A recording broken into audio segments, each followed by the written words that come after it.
कर्मों की सजा। एक आदमी बहुत बूढ़ा होने की वजह से कोई काम नहीं कर पाता था। जीविका नहीं कमा पाने की वजह से आज उसका ये हाल था कि वो रोज़ घर घर जाकर भीख मांगकर गुजारा करने पर मजबूर था।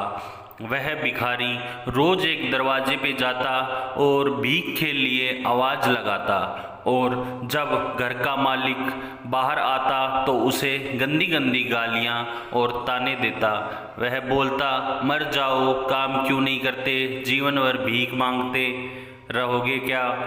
हमने क्या यहाँ पैसों का पेड़ लगा रखा है या खिरात बांट रही हैं जो रोज़ मुंह उठाए चले आते हो? कभी कभी गुस्से में उसे धकेल भी देता, पर भिखारी बस इतना ही कहता, ईश्वर तुम्हारे पापों को क्षमा करे।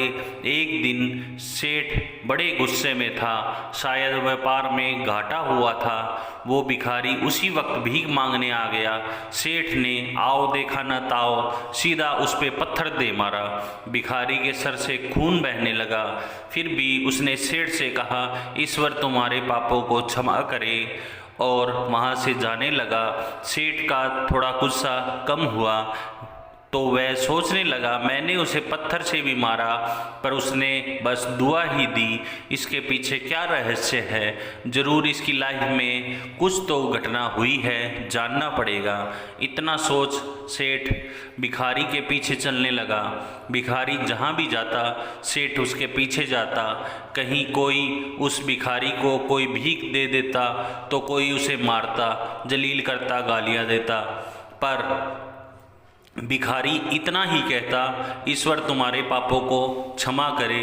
अब अंधेरा हो चला था। भिखारी अपने घर को लौट रहा था। सेठ भी उसके पीछे था। भिखारी जैसे ही अपने घर लौटा, एक टूटी फूटी खाट पे एक बुढ़िया सोई हुई थी जो भिखारी की पत्नी थी। जैसे ही उसने अपने पति को देखा, उठ खड़ी हुई और भीख का कटोरा देखने लगी। उस भीख के कटोरे में मात्र एक आधी बासी रोटी थी। उसे देखते ही बुढ़िया बोली, बस इतना ही और कुछ नहीं? और ये आपका सर कहाँ से फूट गया? भिखारी बोला, हाँ बस इतना ही है, किसी ने कुछ नहीं दिया, सबने गालियाँ दी, पत्थर मारे, इसलिए ये सर फूट गया। भिखारी ने फिर कहा, सब अपने ही पापों का परिणाम है। याद है ना तुम्हें, कुछ वर्षों पहले हम कितने रईस हुआ करते थे, क्या नहीं था हमारे पास, पर हमने कभी दान नहीं किया। याद है तुम्हें वो अंधा भिखारी?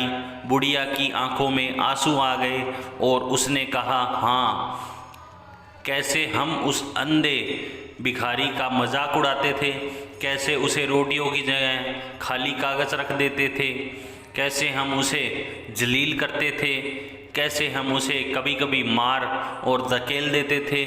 अब बुढ़िया ने कहा, हाँ सब याद है मुझे, कैसे मैंने भी उसे राह नहीं दिखाई और घर के बने नाले में गिरा दिया था। जब भी वहाँ रोटियां मांगता मैंने बस उसे गालियाँ दी, एक बार तो उसका कटोरा तक फेंक दिया था। और वो अंधा भिखारी हमेशा कहता था, तुम्हारे पापों का हिसाब ईश्वर करेगा, मैं नहीं। आज उस भिखारी की बद्दुआ और हाय हमें ले डूबी। फिर भिखारी ने कहा, पर मैं किसी को बद्दुआ नहीं देता, चाहे मेरे साथ कितनी भी ज्यादती क्यों ना हुई हो, मेरे लब पर हमेशा दुआ ही रहती है।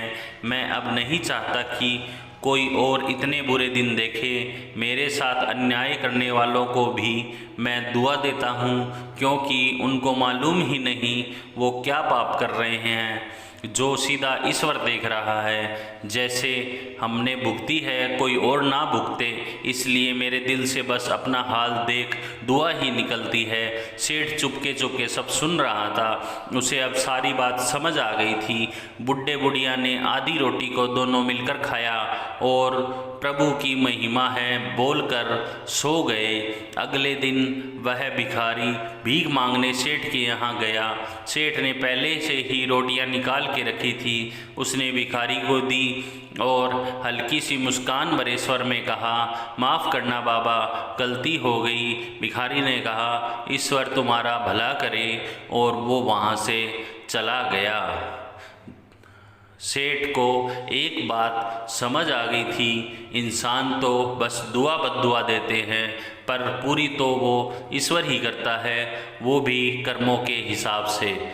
दोस्तों, मेरी वीडियो अगर पसंद आई हो तो चैनल को लाइक, शेयर एंड सब्सक्राइब करें। धन्यवाद।